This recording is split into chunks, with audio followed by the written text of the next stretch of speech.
નમસ્કાર, હું છું આપની સાથે હિરલ મહેતા। સમાચાર રાજકોટથી સામે આવી રહ્યા છે કે જ્યાં મિનરલ વોટરનું પાણી જોખમી હોવાનું તપાસમાં સામે આવી રહ્યું છે। જગનું મિનરલ પાણી પીનારા લોકો હવે સાવધાન થઈ જાય। મિનરલના નામે વેચાતા જગનું પાણી બગાડી શકે છે તમારું સ્વાસ્થ્ય। મિનરલ જગના વિક્રેતાઓને ત્યાંથી લેવાયેલા પાણીના 20 નમૂના ફેલ ગયા છે। મિનરલ વોટરના નામે મળતું કેરબાનું પાણી આરોગ્ય માટે જોખમી છે, ત્યારે જગના વિક્રેતાઓને ત્યાં આરોગ્ય વિભાગે તપાસ હાથ ધરી હતી। મિનરલ પાણીના જગના વિક્રેતાઓને ત્યાંથી નમૂના પણ લેવામાં આવ્યા હતા। આરોગ્ય વિભાગે આ સમગ્ર મામલે તપાસ હાથ ધરી છે।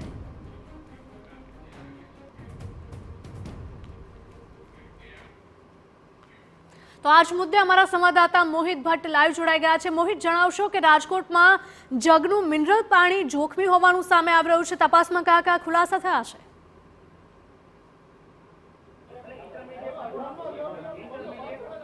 હિરલ, થોડા દિવસ પહેલા રાજકોટ મહાનગરપાલિકાની આરોગ્ય વિભાગ છે તેમના દ્વારા જે શહેરમાં જે ડ્રિંકિંગ વોટર વેચતા એટલે કે પાણીના કેરબા વેચતા વિક્રેતાઓને ત્યાં તપાસ હાથ ધરવામાં આવી હતી। ગઈકાલે તેનો રિપોર્ટ છે તે સામે આવ્યો છે અને રિપોર્ટ ખૂબ જ ચોંકાવનારો છે। અત્યાર સુધીની તપાસમાં 20 જેટલા જે ડ્રિંકિંગ વોટર વેચતા વિક્રેતાઓ છે તેના પાણીના નમૂના ફેલ થયા છે, એટલે કે આ પાણી પીવા લાયક નથી। ઉનાળાની સિઝન હોય છે ને તેમાં ઉનાળાની સિઝનમાં અનેક લોકો છે ત્યાં પાણીના કેરબા છે મોટાભાગે ઓફિસો અને સાથે સાથે દુકાનોમાં આ પાણીનું ઉપયોગ છે તે કરતા હોય છે ને તેની વચ્ચે આ પ્રકારની જે નમૂનો છે તે સામે આવ્યો છે। બીજી તરફ હવે આ ડ્રાઈવ છે તે હજુ પણ ચાલુ છે। રાજકોટના જે વેદવાડી વિસ્તાર છે ત્યાં અત્યારે આરોગ્ય વિભાગની ટીમ છે તેમના દ્વારા તપાસ છે તે હાથ ધરવામાં આવી રહી છે। આ જે ડ્રિંકિંગ વોટર છે, શીતલ ડ્રિંકિંગ વોટર નામની જે કંપની છે ત્યાં અત્યારે આરોગ્ય વિભાગ છે તેમના દ્વારા તપાસ છે તે હાથ ધરવામાં આવી છે।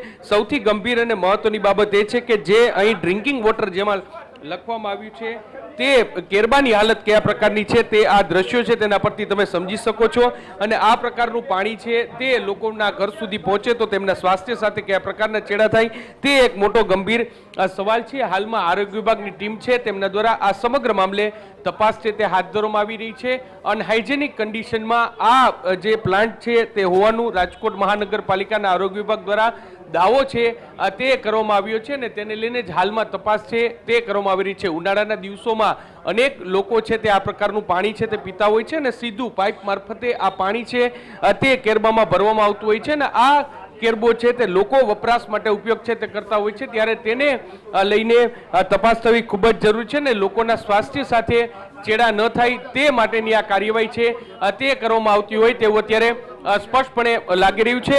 આપણે જે આરોગ્ય અધિકારી છે આપણે તેની સાથે વાત કરવાનો પ્રયત્ન કરશું।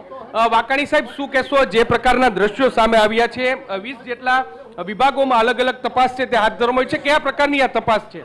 20 જેટલા યુનિટ જે છે એમાં આપણે પાણીના સેમ્પલ જે છે નમૂના લેવામાં આવ્યા હતા। 20 જેટલામાં માત્ર 3 જેવા એકમો જે છે 3 જેવા એકમો નીકળ્યા હતા કે જેમાં સેટિસ્ફેક્ટરી આપણને રિઝલ્ટ મળેલું હતું। એની સિવાયના 17 એકમો જે છે એમાં ઇન્ટરમીડિયેટ અને અનસેટિસ્ફેક્ટરી રિઝલ્ટ મળતા તમામને પાણી વિતરણ બંધ કરવા માટેની સૂચના જે છે આપવામાં આવેલી હતી। સર, આ પાણી છે આ કેટલું સ્વાસ્થ્ય માટે જોખમકારક હોય છે? ખાસ કરીને પાણીની અંદર બેક્ટેરિયાની માત્રા જે છે એ નહિવત હોવી જોઈએ। આ ભાઈ જે છે એમની ઇન્ટરમીડિયેટ બેક્ટેરિયાની માત્રા છે એ જોવા મળેલ છે। અમને એમણે પાણીનું વિતરણ બંધ કરવા માટેની તાકીદ આપવામાં હોવા છતાં આજે શું નુકસાન કરે? ખાસ કરીને ઝાડા ઉલટી ઉપરાંત મરડો અને ટાઇફોઇડ જેવા રોગો જે છે આ પાણી પીવાથી નોતરી શકાય છે। સ્પષ્ટપણે એટલે પાણીજન્ય રોગ છે તે થઈ શકે છે। આપણી સાથે જે ફેક્ટરીના માલિક છે, સર શું કહેશો?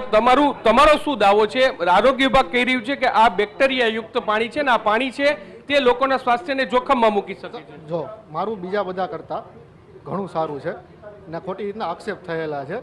ખોટું સેમ્પલ લઈને મારું ખાલી 5 ઇન્ટરમીડિયેટ જ આવેલું છે ને બાકી અનસેટિસ્ફેક્ટરીમાં તો આવી રીતના ખોટી રીતના આક્ષેપ બધા થાય છે।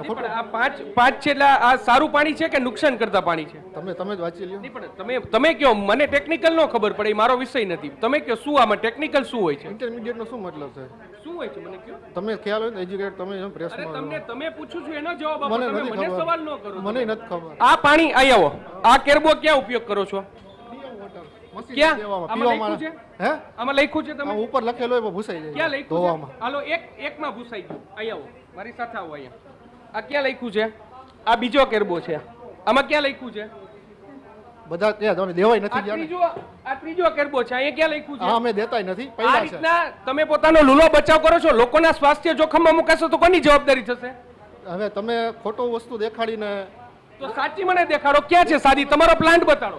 સાચું સાંભળવા તમે માગતા નથી. પ્લાન્ટ બતાડો, હું સાંભળવા. તમારો પ્લાન્ટ બતાડો, ક્યાં છે તમારો પ્લાન્ટ? પ્લાન્ટ અમે બીજેથી ઉપર લઈ જઈએ ભાઈ, હવે તમે મૂકો ને. સ્પષ્ટપણે એટલે જે પ્રકારના તમે જોઈ રહ્યા છો કે આયોજક છે, મેન જે સંચાલક છે તે પોતાનો બચાવ છે તે કરી રહ્યો છે, દાવો કરી રહ્યો છે કે આ તમામ પાણી છે તે ઇન્ડસ્ટ્રીયલ યુઝમાં ઉપયોગ કરે છે, પરંતુ જે પ્રકારની સ્થિતિ છે તે જોવા મળે છે. આ તમે જુઓ, આટલી અનહાઇજેનિક કન્ડિશન હોય ને આ પ્રકારનું પાણી લોકોના ઘરમાં જાય, લોકોના પેટમાં જાય તો તેમની સાથે શું થાય? હવે હું હિરલ આપને એ પ્લાન્ટ બતાવવાનો પ્રયત્ન કરીશ કે જ્યાં આ પાણી છે તે જે આપવામાં આવી રહ્યું છે પાણી, ત્યાંથી પ્લાન્ટની આ એટલી અનહાઇજેનિક કન્ડિશન છે.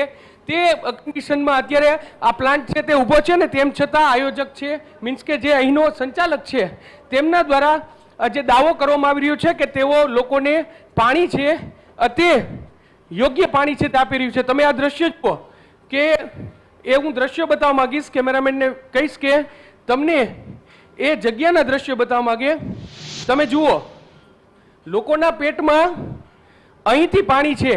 આ જે પ્લાન્ટ તમે જોઈ રહ્યા છો, આ પ્લાન્ટમાંથી આટલી અનહાઇજેનિક કન્ડિશનમાં પાણી છે તે તૈયાર કરવામાં આવે છે અને આ પાણી છે તે સીધું લોકોના પેટમાં, લોકોના સ્વાસ્થ્યમાં છે તે જઈ રહ્યું છે. તમે જુઓ, પ્લાન્ટની જે પ્રકારની દુર્દશા છે તે અત્યંત કંગાળ છે, અત્યંત ખરાબ છે. તમે જુઓ, જે ફિલ્ટર પ્લાન્ટમાંથી આ ફિલ્ટર થઈ રહ્યું છે ત્યાં કેટલો સેવાળ છે તે જોવા મળી રહ્યો છે. તમે જુઓ, અને જે અહીંના જે શીતલ મિનરલ વોટરના સંચાલક છે તેમના દ્વારા જે દાવો કરવામાં આવી રહ્યો છે કે તેમનું પાણી છે તે અન્ય લોકો છે તેમના કરતાં સારી ગુણવત્તાનું છે, પરંતુ સવાલ એ વાતનો થઈ રહ્યો છે કે આવું પાણી પીવાથી લોકોને પાણીજન્ય રોગચાળો થવાની પૂરેપૂરી શક્યતા છે.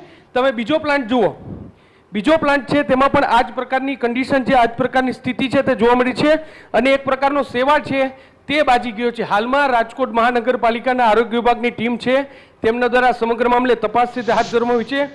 સંભવત આ યુનિટ છે તેને સીલ કરવા સુધીની કામગીરી છે તે કરવામાં આવશે, પરંતુ બીજી તરફ જે શીતલ મિનરલ વોટરના સંચાલક છે તેમના દ્વારા જે પોતાનો લૂલો બચાવ છે તે કરવામાં આવી રહ્યું છે ને ક્યાંક સવાલો છે તે ઊભા થઈ રહ્યા છે.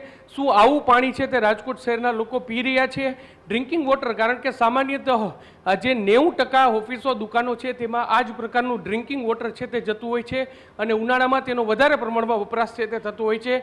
ત્યારે સવાલ એ વાતનો થઈ રહ્યો છે કે રાજકોટ મહાનગરપાલિકા દ્વારા જે કાર્યવાહી કરવામાં આવી તે કાર્યવાહી માત્ર એક દિવસ પૂરતી થશે કે આગામી દિવસોમાં પણ લોકોના સ્વાસ્થ્ય સાથે ચેડા ન થાય તે માટેની તકેદારી છે તે રાખવામાં આવશે. બીજી મહત્વની વાત કે અત્યાર સુધીમાં જે સામે આવ્યું છે કે ડ્રિંકિંગ વોટરના જેટલા પણ સંચાલકો છે તે સંચાલકો ભળતા નામ છે તે રાખી દેતા હોય છે. આજે શીતળ ડ્રિંકિંગ વોટર છે ને એ પ્લાન્ટ છે તે બંધ કરવાનો આદેશ આપ્યા બાદ બીજે દિવસે ફરી XYZ નામની પેઢી છે તે શરૂ કરી દેતા હોય છે અને આ જ પ્રકારે આરોગ્ય વિભાગની કાર્યવાહીથી છટકતા હોય છે. ત્યારે જોવાનું રહેશે કે આ સમગ્ર મામલે હવે રાજકોટ મહાનગરપાલિકાનું આરોગ્ય વિભાગ છે તે કયા પ્રકારની કાર્યવાહી કરે. જી બિલકુલ મોહિત, તમામ માહિતી બદલ આપનો આભાર. તો રાજકોટથી આપણે દ્રશ્યો જોયા કે જ્યાં શીતલ ડ્રિંકિંગ વોટર નામનો જે પ્લાન્ટ આવેલો છે ત્યાં ઘોર બેદરકારી સામે આવી છે. અનહાઇજેનિક પરિસ્થિતિમાં આ સમગ્ર પ્લાન્ટ જોવા મળ્યો.